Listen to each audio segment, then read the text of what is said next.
Hi, this is Ram Gopal Verma and congratulations to iDream for reaching 1 million subscribers. కానీ ఒకసారి ఆ success తాలూకు fruits అంటారు చూడండి, అవి ఒక్కసారి మనం టేస్ట్ చేయగానే ఇవన్నీ మర్చిపోతాం. మొత్తం 1 year శ్రమ కష్టం అన్నీ ఆంఫట్ అని ఎగిరిపోతాయి. సినిమా రిలీజ్ ఒక 1 week తర్వాత ఆ ముందు డి ప్రోగ్రామ్ను ఆల్రెడీ D3 వచ్చేసింది. D2 నన్ను అడిగారు, మాస్టర్స్ 18 మంది పెద్ద ఎత్తున చేస్తున్నారు, D1 అయిపోయింది, చిన్నగా అయింది, బట్ క్వాలిటీ షో. D2 వచ్చి ఎక్కువ మందిని పెట్టేసి చేస్తున్నాము, సో 18 members అంటే నేను అప్పటికి చేస్తున్నా ఇంకా షూటింగ్.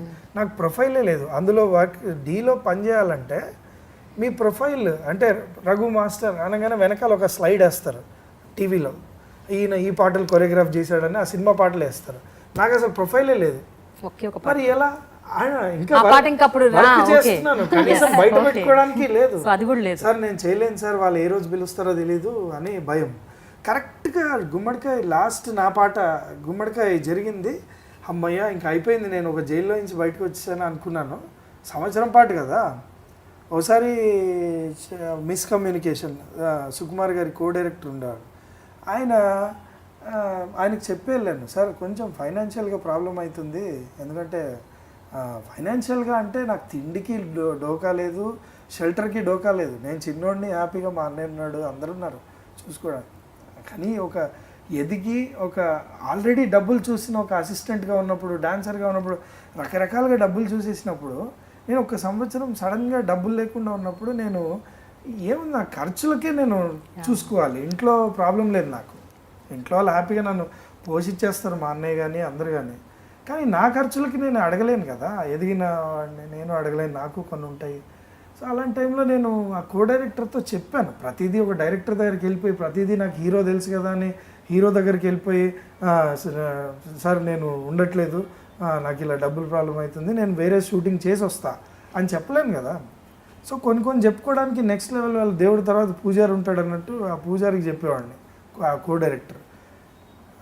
అది ఏం రాజకీయమో మరి అది ఏంటో తెలిసేది కాదు. అది అంటే తను చెప్పలేకపోయేవాడా రాజకీయమా ఏంటో తెలియదు నాకు. ఒకసారి నేను బ్యాంకాక్కి వెళ్ళిపోయా ఒక షూటింగ్కి, న్యూ కమ్మర్ షూటింగ్కి వెళ్ళిపోయిన తర్వాత నాకు ఫోన్ స్టార్ట్ అయ్యాయండి. నంబరు నాకు ఇంటర్నేషనల్ రోమింగ్ కూడా లేదు నా ఫోన్కి. నేను వెళ్ళిపోతే మా ఇంటికి ఫోన్ చేసి మా అసిస్టెంట్స్ దగ్గర నుంచి మా అన్నయ్య అసలుకి ఫోన్ చేస్తే మా అన్నయ్య టెన్షన్ పడిపోయి, వీళ్ళంతా సినిమా ఇండస్ట్రీ బయట వాళ్ళు కదా, వాళ్ళకు ఓవర్ టెన్షన్ ఉంటుంది. ఎందుకంటే అరే ఇంత మంచి అవకాశం వీడేంటి ఇలా చేసాడన్న ఫీలింగ్. అక్కడి నుంచి మా మదర్ ఏదో ట్రై చేసి నేను షూటింగ్ ఉన్న స్పాట్కి బ్యాంకాక్ ఫోన్ చేస్తే నేను ఏం చేయాలండి, ఇప్పుడు బయలుదేరి రావడానికి పక్కన ఉందా, వీసా ఉంది, పద్ధతి ఉన్నది, దాన్ని ఎక్కి రావాలి, దాని ఫ్లైట్ దొరకాలి, రాలేను సడన్గా ఏంటా అని చెప్పి మొత్తానికి షూటింగ్ అయిన తర్వాత మా మదర్ అంది, ఏదైనా మంచికేరా, నువ్వేంటో ఎందుకు కంగారు పడుతున్నావు, ఎవరైతే నీకు పని ఇచ్చారో వాళ్ళకి మంచిగా చెయ్యి, ఎక్కడైతే ఉన్నావు అని. ఇంకా ₹1 కోటి వచ్చినా నాకు వద్దు అనుకొని కట్ చేసి అయిపోయింది.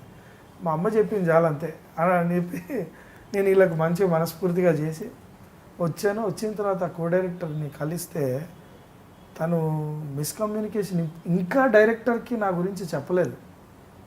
రఘు చెప్పకుండా వెళ్ళాడు కావాలన్నదే డైరెక్టర్కి పోస్ట్ అయింది, కానీ రఘు ఏంటి ప్రాబ్లంలో ఉన్నాడు ఆల్రెడీ కో-డైరెక్టర్ ఇన్ఫార్మ్ చేశాడనే వర్డ్ చెప్పలేదు. దాంతో అక్కడి నుంచి హీరోకి వెళ్ళిపోయింది. రకరకాల పోస్టింగ్లు అయిపోయి నేను వెళ్ళేసరికి డైరెక్టర్ కూడా ఆఫీస్లో ఆయన సుకుమార్ గారు కూడా, ఏంటి రఘు అసలు నీకు కొంచెం కూడా కాన్సన్ట్రేషన్ లేదు. అది నేను ఆయన్ని పిలిచి ఒకటి చెప్పాను, సార్ కాన్సన్ట్రేషన్ లేదు, నాకు ఇంట్రెస్ట్ లేదు అని అంటే మటుకు ఆఫీస్లో ఆ రోజు కొంచెం లోపల రగులుతోంది బాధ, కానీ చెప్పుకోవడానికి వాళ్ళు చిన్నోళ్ళు కాదు, ఆల్రెడీ వెల్ సెటిల్డ్ పేరున్నోళ్ళు. సరే దేవుడు ఇలానే క్రియేట్ చేస్తాడేమో కష్టాలు అనేది ఆయనకు ఎందుకో మనసులో ఉన్నది చెప్పేసి, సార్ దయచేసి నా పేరు వేయకండి, ఇక్కడితోటి ఆపేస్తాను, నా వల్ల కాదు. కో-డైరెక్టర్ అనేవాడు చెప్పెళ్ళాను, ఆయన స్టార్, ఆయన ఇంట్లో దూరి చెప్పాలా నేను, లేదా మీకు ప్రతిదీ మీ దగ్గరకు వచ్చి చెప్పాలా నేను? ఒకరికి చెప్పామంటే మీకు నువ్వు నాకు చెప్పాలి కదా, మీకు ఎలా చెప్తా, మీరు డైరెక్టర్ అబ్బా, మీరు రకరకాల టెన్షన్లో ఉంటారు, నేను మీ దగ్గరకు వచ్చి ఎలా చెప్తాను, చెప్పలేను కదా. అందుకే తనకు చెప్పి వెళ్ళింది ఇంకా పోస్ట్ అవ్వలేదు, మీరు నన్ను తప్పుగా అనుకున్నారు. దయచేసి ఈ చిన్నవాళ్ళు ఇలానే ఉంటుంది సార్, ఇప్పుడు అవకాశం గురించి వస్తారు కదా, డెఫినెట్గా దేవుడు అనేవాడు నాకు అవకాశం ఇంకా టేక్ ఆఫ్ ఇవ్వలేదు అనుకుంటాను, ఇక్కడితో ఆపేస్తున్నాను. ఇక్కడ మళ్ళీ సుకుమార్ గారు గురించి నీకు ఏమైంది, ఆగు, టెన్షన్ పడద్దు, ఆగు ఆగు. సరే ఇలా జరుగుతుంది, ఇప్పుడు నేనేం చేయాలి, నువ్వు దేవుడు వరం ఇచ్చిన పూజారి అన్నట్టే మీరేమో చెప్పేస్తారు. ఇక్కడ కింద ఉన్న వాళ్ళు కమ్యూనికేషన్ ఉండదు. సో ఎందుకో నా ఇదొక టార్చర్ అయిపోయిందన్న ఫీలింగ్. అసలు చాలా హర్డిల్స్లో చేశాను ఆ పాట, చాలా హర్డిల్లో. మధ్యలో యాక్సెప్టెన్స్ కూడా లేదు నాకు. ఈ పాట అసలు నేను చేయలేదు అనుకుంటా, నాకు అవసరం లేదని, ఇది నా లైఫ్లో వద్దు నాకు ఈ పాట, నేనే తుడిపేసుకుంటాను అసలు అని అనుకుంటాను. కానీ దేవుడు ఇచ్చినది అనుభవించు, మూసుకొని అనుభవించు అని ఒక వెనక నుంచి కూడా ఒక పుష్ ఉంటుంది కదా. సరే సైలెంట్గా ఉందాం. ఆ తర్వాత ఇమ్మీడియట్గా ఈ డి ప్రోగ్రామ్ అనేది D3 రావడం జరిగింది. నేను నిజంగా దాంట్లో ఈ ప్రాసెస్లో ఉండగా, ఈ 1 year ప్రాసెస్లో నా జేబు ఖర్చుల గురించి, నేను బట్టలు కొనుక్కోవడానికో, నేను అక్కడికి తిరగడానికో, నేను రకరకాలుగా ఎంజాయ్ చేయడానికో నేను చేసుకున్న బయట డెట్స్, అప్పులు చిన్నవి పెరిగి పెద్ద అయిపోయాయి.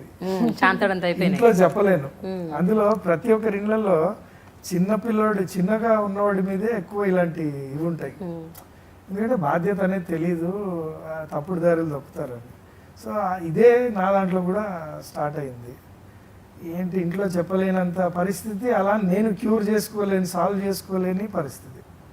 సరే డాన్సర్గా వర్క్ చేస్తున్నా అంటే డబ్బులు బాగుండేది, లేదు కదా. ఇప్పుడు ఎలా అని అప్పటికి చాలా ట్రై చేశాను కానీ నా వల్ల కాలేదు. రోడ్డు మీద అలా కూర్చునిపోయాను. పొద్దున్న లేస్తే నేను క్లియర్ చేసేవాళ్ళు డబ్బులు, ఫ్రెండ్సే వాళ్ళు కూడా. కానీ వాళ్ళు సంవత్సరం నుంచి ఓపిక పట్టున్నారు. తీరా ఆర్యాటోకి డబ్బులు ఇస్తారనుకుంటే వాళ్ళు నాకు ఘోరంగా ఇచ్చారనమాట. అసలు నేను ఫస్ట్ ఆ షూటింగ్కి వెళ్ళినప్పుడు భయం కొద్దో, భక్తి కొద్దో, ఇంట్రెస్ట్ కొద్దో, ఎంత మొహమాటం పీక్స్లో ఉన్నా అంటే కనీసం ప్రొడక్షన్లో కాఫీ అడిగేవాడిని కాదు, వాటర్ అడిగేవాడిని కాదు. నా బైక్ నేను తీసుకెళ్ళిపోయి వచ్చేసేవాడిని. కన్విన్స్ అడగాలని కూడా తెలియదు నాకు. మరి డాన్సర్గా అసిస్టెంట్గా చేసినప్పుడు నిలబెట్టి వసూలు చేసేవాళ్ళు, ఎందుకంటే యూనియన్ ఇవ్వాలి. మాస్టర్ అయ్యేసరికి భయం అయిపోయింది. ఇదంతా రెమ్యూనరేషన్ బేసిస్ కదా. కొన్ని కన్విన్స్ అడిగితే ఎక్కడ అవకాశం మీరు ఎందుకు వచ్చింది అంటే ఇక్కడి నుంచి బ్యాడ్గా వెళ్తుంది, ఏముంది చెప్పు, ఇంటికి వెళ్ళి తింటాం, దాంట్లో ఏముంది అని అనుకునేవాడిని. అసలు మొహమాటం, పీక్స్లో మొహమాటం అనమాట. వాళ్ళు నాకు మంచి చెక్ ఇచ్చారనమాట, అసలు ఘోరమైన చెక్. అసలు అంటే అప్పుడు అనిపించింది అసిస్టెంట్ కొరియోగ్రఫీ బెటర్, కొరియోగ్రఫీ ఎందుకు అనుకోలేదు. కానీ ఎంత దారుణమా, కష్టపడిన తర్వాత కష్టానికి ఫలితం ఇంత దారుణంగా ఇస్తారా. నేను ఎప్పుడు ఎందుకు అసిస్టెంట్గా ఉండిపోయింటే ఎప్పుడు అనుకోలేదు. ఎందుకంటే నా రేస్, నా లైఫ్లో ఉన్న రేస్ నేను ఏమనుకుంటానంటే, ఒక చోట ఎక్కడన్నా ఎవడన్నా ఓడగొట్టాడు అనుకోండి మనల్ని, ఆడి పక్క నుంచి పరిగెత్తాలని నేను ఎప్పుడూ అనుకోను. నా ఉద్దేశం. చాలామంది అంటారు వీడు బేసిక్గా తెలుగులో అయితే తులారాశి, కానీ ఇంగ్లీష్కి వస్తే స్కార్పియన్. నా మెంటాలిటీ ఎలా ఉంటుందంటే, ఎవడైతే నన్ను ఓడగొట్టాడో, కావాలని నన్ను క్రియేట్ చేసి ఓడగొట్టాడో వాడు అంత తీర్చుకోవాలనే చూస్తాడు. డెఫినెట్లీ ఎలా అంటే మెంటాలిటీ పక్క నుంచి పరిగెత్తాలని చూడండి, డెఫినెట్గా పక్క నుంచి పరిగెత్తాలని చూడండి. ఎప్పుడు పక్క నుంచి పరిగెత్తి రేసి విన్నవాళ్ళని చూడండి, ఎదురొచ్చి నిలబడాలని ట్రై చేస్తాను. దానికి నేనేం సాధిస్తాను. దీనికి సపోర్ట్ ఎవరున్నారు, దేవుడు. నేను అప్పులు తీర్చుకోవడానికి కూర్చున్నాను మా మామయ్య ఇంట్లో. మా మామయ్యనే రోడ్డు మీద కూర్చున్నవాడిని, మా మదర్ వాళ్ళ చిన్న తమ్ముడు మా అక్కని పెళ్లి చేసుకున్నాను. ఆయన చిన్నప్పటి నుంచి సపోర్ట్. ఆయనే వచ్చి ఇంకా అందరి నంబర్స్ ఇచ్చేసి నాకు, నువ్వు ఎవరెవరి దగ్గర అయితే తీసుకున్నావో నేను క్లియర్ చేసుకుంటాను, అండ్ నీ పన్ను హ్యాపీగా అవును, ఇంకోసారి ఇలాంటివి చేయాలంటే ఒకసారి అంటారు కదా, ఒక్క అవకాశం ఇచ్చి ఇంకా నరికేస్తా ఒక్కొక్కడిని అని. అది తీసుకున్న అవకాశము నేను స్కెడ్యూల్ పాస్ అయ్యి ముందుకెళ్తుంటే, అమ్మయ్య ఇంకొంచెం దగ్గరలో ఉన్నా, ఈ స్కెడ్యూల్ అయిపోయిందిగా, నెక్స్ట్ స్కెడ్యూల్లో పడ్డట్టే, నెక్స్ట్ స్కెడ్యూల్లో ఇంత డబ్బులు వస్తే మామయ్యకి ఇంత ఇచ్చేయచ్చు, క్లియర్ అయిపోద్ది. అంటే మామయ్యకి చెప్పాను, స్కెడ్యూల్కి ఇంత డబ్బులు మీకు ఇచ్చేస్తాను. సో డబ్బులు అనేది క్లియరెన్స్ అయిపోతుందని, కానీ ఏ రోజు గెలుద్దామని, ఎవరినో ఓడకూడదామని లేదు, అస్సలు లేదు. నేను కూర్చున్న పర్పస్ వేరే, నా టార్గెట్ ఎంతసేపటికి అప్పు తీర్చేయాలని, ఇదే ఉంది నాకు అంతకంటే కల్మషం లేదు, వేరే వాడిని ఓడగొట్టాలని లేదు. అందుకే నాకు డీలో చాలా పెద్ద పేరు వచ్చింది ఏంటంటే, చాలా పాజిటివ్గా అందరికీ గ్రీన్ లైట్ ఇస్తాడు. ఎందుకు అని నేను అసలు నిన్ను ఓడగొట్టడానికే కూర్చోలేదు. నేను అసలు నిన్ను ఓడగొట్టాలని కూర్చుంటే నాకు అన్ని మైండ్లో చెడు ఉద్దేశాలు వస్తాయి. నేను ఎంతసేపు నా తీర్చుకోవాలి, అందరు బాగుండాలి, గ్రీన్ గ్రీన్ గ్రీన్ గ్రీన్ ఇలా ఇస్తే వెళ్తున్నా. అందులో మా అమ్మ కరెక్ట్గా షోలో కూర్చునేసరికి నువ్వు బాగుంటుందిరా అని ఇన్ని రుద్రాక్షలు మెడలో ఇచ్చింది. అప్పటి వరకు బాగా షార్ట్ టెంపర్డ్గా ఉన్నవాడిని చల్లగా ఎందుకో తెలియదు అలా అయిపోయాను. అంటే అక్కడి నుంచే బ్లెస్సింగ్ స్టార్ట్ అయింది. అది తెలియదు, మీరు నంబరు అలా కళ్ళు మూసుకొని ఫైనల్స్కి వెళ్ళిపోయా. విన్నర్ అయిపోయారు. ఫైనల్స్కి వెళ్ళిపోయా. ఫస్ట్ విన్నర్ అయిపోయారు. ఇంట్లో నుంచి బయలుదేరుతున్నాను, ఫైనల్స్ రేపు షూటింగ్ బయలుదేరుతున్నాను. 5 రౌండ్లు ఉన్నాయి ఫైనల్స్లో. మా మదర్ గెలిచే వస్తావులేనంటే ఏను మరి చెప్తావు, గెలిచేలా వస్తావమ్మా, 5 రౌండ్లు ఉన్నాయి, 3 రౌండ్లు దాటితే ఏంటంటే 3 వెళ్ళిపోతారు, 2 మిగులుతాము లాస్ట్ 2 రౌండ్స్కి. రన్నర్ అయినా చాలు, బేసిక్గా మనకు తీరిపోయింది. అప్పు టెన్షన్ లేదు వచ్చేదంత బోనస్ డబ్బు, అంత బోనస్, ఇక టెన్షన్ లేదు. అప్పటికే నా కోరిక ఏంటంటే ఎంతసేపు నా కంటెస్టెంట్ ఎలా చేస్తున్నాడు అని చూసేవాడిని కాదు. ఏ మాస్టర్ రౌండ్ ఎప్పుడు వస్తుంది అడుగు, మాస్టర్ అండ్ కంటెస్టెంట్ రౌండ్ ఎప్పుడు వస్తుంది అడుగు అంటే నాకు చెయ్యాలని కోరిక. నేను I behave like a student. So నేను చేసి నేను అందరినీ అట్రాక్షన్ తీసుకోవాలనుకునేవాడిని, నేను కూర్చోవాలని ఎందుకు అనుకుంటాను. సో వీళ్ళందరికీ ఒక ఫీల్, నువ్వేంటి అనవసరంగా గెలుపుతావు, వాళ్ళకి లేనిపోయిన రౌండ్ని క్రియేట్ చేసి ఇస్తున్నావు. అప్పటికి నా గురించి 3 సార్లు అయిపోయింది. సో ఫైనల్స్లో ఇంకోసారి పెట్టారు, నేనేమో ఫుల్ హ్యాపీ, ఈసారి ఇంకా ఫ్యాన్ ఫాలోయింగ్ తెచ్చుకుంటా ఇలా ఉన్నాను. కానీ బేసిక్గా అప్పు అయిపోయింది. ఆ అమ్మ అన్నట్టే, అమ్మ నోటి చలవ ప్రకారం గెలిచే ఇంటికి వచ్చాను. కానీ రఘు ఒక విషయం చెప్పండి. Hi, this is Ram Gopal Verma and congratulations to iDream for reaching 1 million subscribers. Hi, this is Ritu Verma. నేను మీ లాస్యాని. Hello everybody, this is me Noel. 1 million subscribers reach అయిన శుభతరుణంలో నా శుభాకాంక్షలు తెలియజేస్తున్నాను.